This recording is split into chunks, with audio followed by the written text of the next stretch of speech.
नकुल नाम का एक काला सा लड़का रामगढ़ नाम के एक गांव में अपने माता पिता के साथ रहता था। नकुल एक बड़े कॉलेज में पढ़ता था। उसके पिता एक मजदूर थे जो रोज के 400 रुपए ही कमा पाते थे। बड़ी मुश्किल से उसके माता पिता ने उसका दाखिला एक बड़े कॉलेज में करवाया था। नकुल बेटा, पूरे 25,000 रुपए दिए हैं कॉलेज में तुम्हारे दाखिले के। अच्छे से मन लगा कर पढ़ना। बाबा, मैं पढ़ना चाहता हूँ, लेकिन जब सब मेरा मजाक उड़ाते हैं ना तो मुझे बहुत बुरा लगता है। तू बस पढ़ाई पर ध्यान दे, लोगों की बातों पर नहीं। जब तू काबिल बन जाएगा ना तो लोगों का मुंह अपने आप बंद हो जाएगा, समझा। अगले दिन कॉलेज में सभी उसका मजाक उड़ाते हैं। अबे ओ कलुए, स्कूल में तूने हमारा पीछे छोड़ा नहीं, अब तू यहाँ भी आ गया। अबे इसकी काली मनुष्य शकल यहाँ भी देखनी पड़ेगी। इसकी काली शकल हमारा पीछा नहीं छोड़ने वाली। नकुल उदास होकर पीछे जाकर बेंच पर बैठ जाता है। तभी क्लास टीचर भी वहाँ आ जाती है और क्लास शुरू हो जाती है। अब रोज कॉलेज के बच्चे उसका मजाक उड़ाते। उनके कॉलेज में एक पीहू नाम की लड़की आती है जो दिखने में बहुत ही खूबसूरत थी।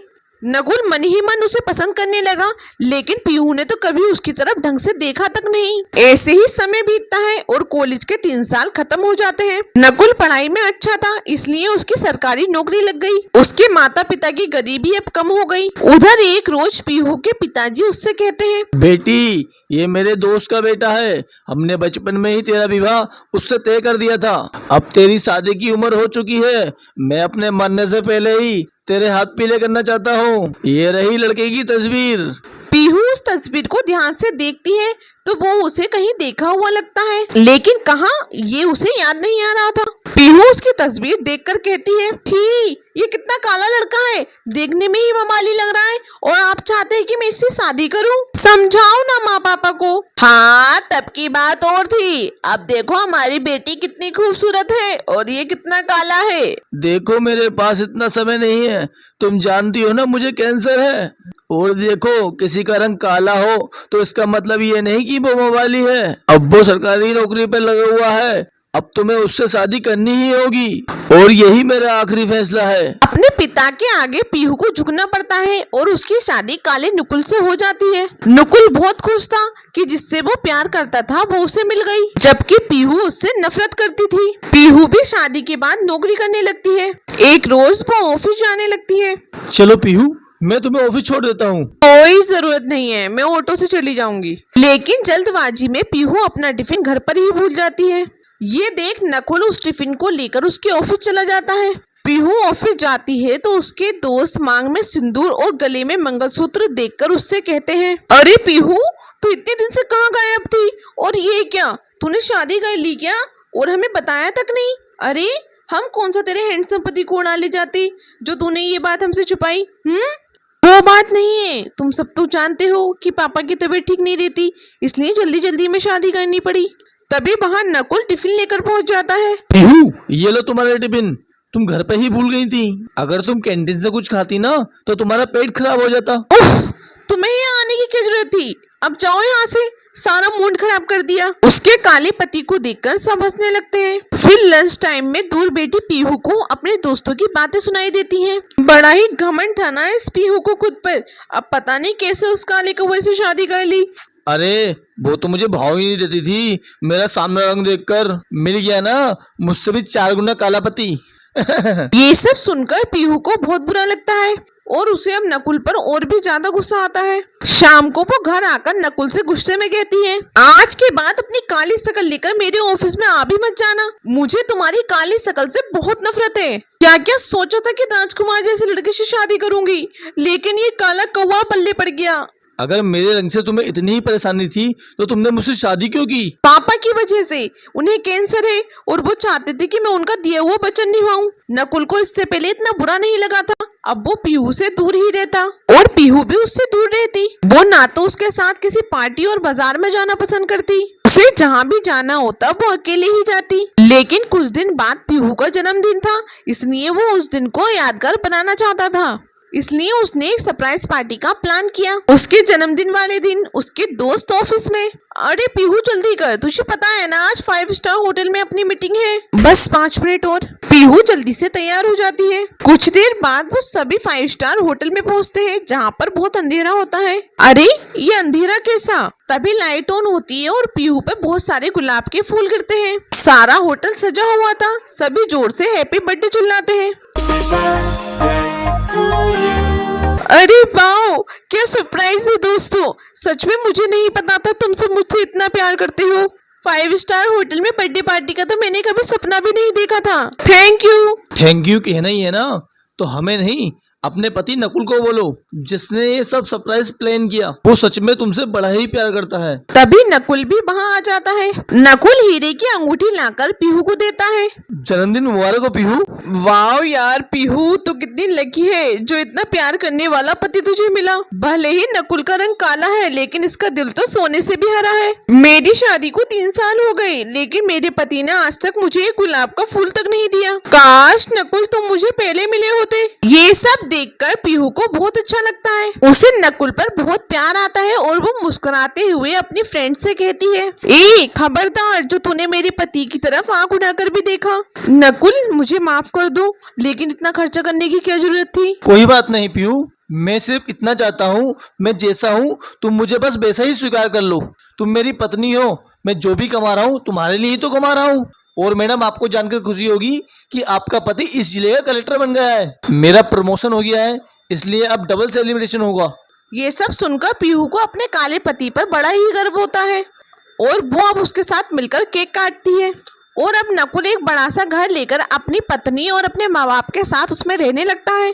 और आज नकुल की सक्सेस ने लोगों का मुंह बंद कर दिया था जो कभी उसके रंग को लेकर उसका मजाक उड़ाते थे। हमारे चैनल पे नए हैं तो वीडियो को लाइक करें और चैनल को सब्सक्राइब करें और कमेंट करके हमें जरूर बताएं कि आपको हमारी वीडियो कैसी लगी। ये देखो, ये महारानी यहाँ पूजा करने का नाटक कर रही है और वहाँ घर देखो कितना गंदा पड़ा है। पर माँ मैंने तो पूरे घर में झाड़ू लगा दी है। अच्छा ये लो, अब तो ये झूठ भी बोलने लगी। झाड़ू लगा दी है तो अंदर के कमरे में ये कागज के टुकड़े कहाँ से आए? हाँ, एक तो सारा दिन कोई काम नहीं करती, ऊपर से झूठ बोलना भी सीख गई है। उफ, मैं तो तंग आ गई इस लड़की से, न काम की न काज की, दुश्मन अनाज की। इतना कहते ही लीला ने मीना के गाल पर एक जोरदार तमाचा दे मारा और फिर मीना रोते हुए घर से बाहर चली आई। मीना के घर से कुछ दूरी पर एक नदी बहती थी जिसके पास ही एक पीपल का पेड़ था। मीना जब भी उदास होती या उसकी सौतेली माँ ललिता उसे मारती तो वो इस पीपल के पेड़ के पास बैठकर खूब रोती। मीना की सगी माँ की मौत के बाद उसके पिता राजेश ने दूसरी शादी कर ली थी और लीला ने आते ही मीना पर जुल्म ढाना चालू कर दिया था। राजेश काम के सिलसिले में अक्सर घर के बाहर ही रहता था और बस इसी वजह से मीना का साथ देने वाला कोई नहीं था। मीना अपने ही घर में बिल्कुल अकेली हो गई थी। माँ कहाँ चली गई तुम? ये नहीं माँ, बिल्कुल भी अच्छी नहीं है। वो मुझे रोज मारती है और घर का सारा काम भी मुझसे करवाती है। माँ तुम्हें तो पता है ना मैं कभी झूठ नहीं बोलती। मैंने सच में सुबह सुबह ही पूरे घर में झाड़ू लगाई थी, पर वो तनु है ना, उसने मेरे झाड़ू लगाने के बाद जानबूझकर कागज के टुकड़े कमरे में फेंक दिए मेरी मार बढ़वाने के लिए। तनु लीला की सगी बेटी थी। जब मीना की माँ ललिता की मौत हुई तब मीना बस 2 साल की थी। उसके बाद राजेश ने मीना की परवरिश के लिए ललिता से शादी कर ली, लेकिन राजेश लीला की सच्चाई से अब तक अनजान था। तब भी राजेश बाहर से घर आता तो लीला मीना से प्यार करने का नाटक करती। उन दिनों लीला को देखकर कोई नहीं कह सकता था कि उसके मन में मीना को लेकर कितनी नफरत भरी है। उसने मीना को डरा धमका कर रखा था, इसलिए वो खुद अपने पिता से कभी कुछ नहीं कह पाई। हर बार की तरह उस दिन भी मीना उस पीपल के पेड़ के नीचे बैठकर काफी देर तक रोती रही। रोते रोते फिर वो ऐसा सोई कि सीधा शाम को जाकर ही उसकी आंख खुली। मीना ने पूरे दिन कुछ नहीं खाया था, उसे बहुत तेज भूख लग रही थी। वो सीधा अपने घर पहुंची और फिर आ गई। मुझे तो लगा था कहीं जाकर मर गई तू, लेकिन तू इतनी आसानी से कहाँ पीछा छोड़ेगी है? चल अब रसोई में जाके बर्तन धो। पर माँ मुझे। क्या सुबह का थप्पड़ भूल गई क्या इतनी जल्दी? चल जल्दी कर, बर्तन पड़े हैं और कपड़े भी धुलने को पड़े हैं और भी बहुत सारे काम पड़े हैं। वो तेरी माँ आकर करेगी क्या?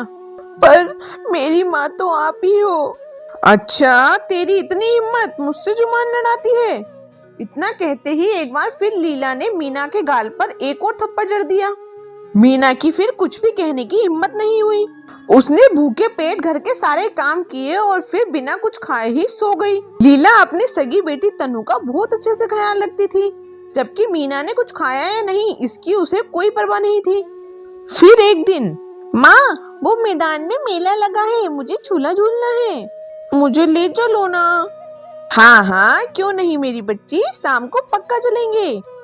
तनु की बात सुनकर मीना का भी मन हुआ कि वो भी मेले में जाए और वहाँ झूला झूले और चाट पकौड़ी खाए।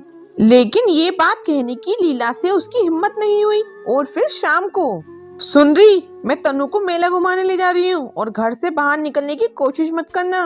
और सुन, जब तक मैं मेले से वापस आऊँ सारे बर्तन और रसोई साफ हो जानी चाहिए, समझी कि नहीं? जी माँ। ललिता अपनी बेटी तनु को लेकर मेले में चली गई और उसके जाते ही मीना जोर जोर से रोने लगी। वो अपनी फूटी किस्मत को कोसते हुए अपनी माँ को याद करने लगी। फिर उसने उठकर सारे बर्तन और रसोई साफ की, सारे धुले कपड़े तय बनाकर जगह पर रख दिए। पर ललिता अभी तक घर नहीं लौटी थी। माँ और तनु अभी तक नहीं आई है। एक काम करती हूँ, मैं भी जाकर कुछ देर मेला देखाती हूँ, उनके आने से पहले वापस आ जाऊंगी। ऐसे भी मेरे पास झूला झूलने और चाट पकौड़ी खाने के लिए पैसे तो है नहीं, तो बस मेला देखकर ही वापस आ जाऊंगी। मीना थी तो एक बच्ची ही, मेला देखने का बहुत मन था उसका, तो वो घर पर ताला लगाकर मेला देखने चली गई। वहाँ पहुंचकर उसने देखा कि ललिता और तनु तो एक बड़े से झूले पे बैठकर बहुत मजे कर रहे थे। वो बेचारी वहीं छुपकर बस उन्हें देख रही थी। उसकी आंखों में आंसू थे। तभी एक बूढ़ी औरत मीना के पास आई। बेटिया, एक बांसुरी खरीद लो ना। अरे वाह अम्मा, आपके पास तो कितनी प्यारी प्यारी बांसुरी है, जैसे कान्हा जी के पास होती है। पर मैं ये बांसुरी नहीं खरीद सकती। क्यों? ऐसा क्यों बिटिया? मेरे पास पैसे नहीं है अम्मा। अच्छा चलो कोई बात नहीं, एक काम करते हैं, तुम ये बांसुरी ले लो और जब तुम्हारे पास पैसे आ जाएं तो मुझे दे देना। मैं यहीं पास में रहती हूँ। उस बूढ़ी औरत की बात सुनकर मीना बहुत खुश हो गई। उसने उस बूढ़ी औरत से एक बांसुरी ले ली और वो वाकई में बहुत सुंदर थी।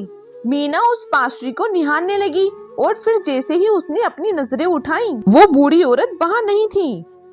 वो जैसे ही उस बूढ़ी औरत को ढूंढने के लिए आगे बढ़ी, तभी उसने देखा कि ललिता और तनु घर की तरफ चल दिए हैं। ये देखकर मीना डर गई। वो भागकर घर पहुंची और ललिता के आने से पहले ही उसने उस बांसुरी को अपने तकिए के नीचे छिपा दिया। अगली सुबह जब लीला ने मीना को नदी से पानी भरने के लिए भेजा, तब मीना अपने कपड़ों में छुपाकर बांसुरी को भी अपने साथ ले गई। नदी के पास पीपल के पेड़ के नीचे बैठकर मीना ने उस बांसुरी को बजाना शुरू किया। जैसे ही उस बांसुरी की आवाज हवा में घूमी, तभी एक सुंदर सी और बड़ी सी गाय उसके पास आकर खड़ी हो गई। मीरा, आंखें खोलो बेटी। है कन्हैया, ये कैसा चमत्कार है? ये गाय यहाँ कहाँ से आ गई? और अभी यही बोली क्या? हाँ मेरी बच्ची, मैं ही बोली। मेरा नाम धेनु है। धेनु? हाँ, मैंने सुना है आपके बारे में, हमारे गांव के पंडित जी से। आप तो सबकी इच्छा पूरी करती हो ना? हाँ, सही सुना है तुमने। आज के बाद से जब भी तुम इस बांसुरी को बजाओगी तो मैं तुम्हारे पास आ जाऊंगी। बस ये ध्यान रहे कि मुझसे हमेशा अकेले में ही मिलना। अब बताओ तुम्हें क्या चाहिए? मुझे चाट पकौड़ी खानी है और 20 रुपए भी चाहिए। बस 20 रुपए? हाँ, मुझे उन बूढ़ी अम्मा को देने हैं जिन्होंने मुझे ये बांसुरी दी। वो बूढ़ी अम्मा अब तुम्हें नहीं मिलेंगी। असल में वो तुम्हारी माँ संध्या थी, जो तुम्हें और रोते हुए नहीं देख सकती थी, इसलिए वो तुम्हें ये जादुई बांसुरी देने आई ताकि तुम इसे बचाकर मुझे बुला सको और फिर कभी न रो। धेनु गाय की बात सुनकर मीना की आंखों में आंसू आ गए। वो आसमान की तरफ देखकर अपनी माँ को याद करने लगी। तभी उसे कुछ याद आया। उसने धेनु गाय की तरफ देखा, लेकिन धेनु गाय अब वहाँ नहीं थी। तो मीना ने फिर से अपनी बांसुरी निकाली और आंखें बंद करके फिर से उसे बजाना शुरू कर दिया। और फिर अगले ही पल, आंखें खोलो मीना, मैंने आपको फिर से परेशान किया, उसके लिए माफ कीजिएगा। धेनु माँ, पर मैं क्या आपसे कुछ और भी मांग सकती हूँ? हाँ बिल्कुल, बताओ क्या चाहिए तुम्हें? मुझे मेरी माँ की तस्वीर ला दीजिए। मेरी नई माँ ने उनकी सारी तस्वीरें बहुत पहले ही जला दी। जैसे तुम्हारी इच्छा। अगले ही पल धेनु गाय ने अपनी जादू से संध्या की एक बहुत ही प्यारी तस्वीर मीना को दे दी। मीना उस तस्वीर को सीने से लगाकर रोने लगी। अब उसे और कुछ नहीं चाहिए था। फिर धेनु गाय वहाँ से चली गई, लेकिन कहीं दूर आसमान में संध्या अपनी बेटी को देखकर आंखों में आंसू लिए मुस्कुरा रही थी, क्योंकि वो जानती थी कि अब मीना की जिंदगी बदल जाएगी। आखिर अब मीना की जादुई बांसुरी जो उसके पास थी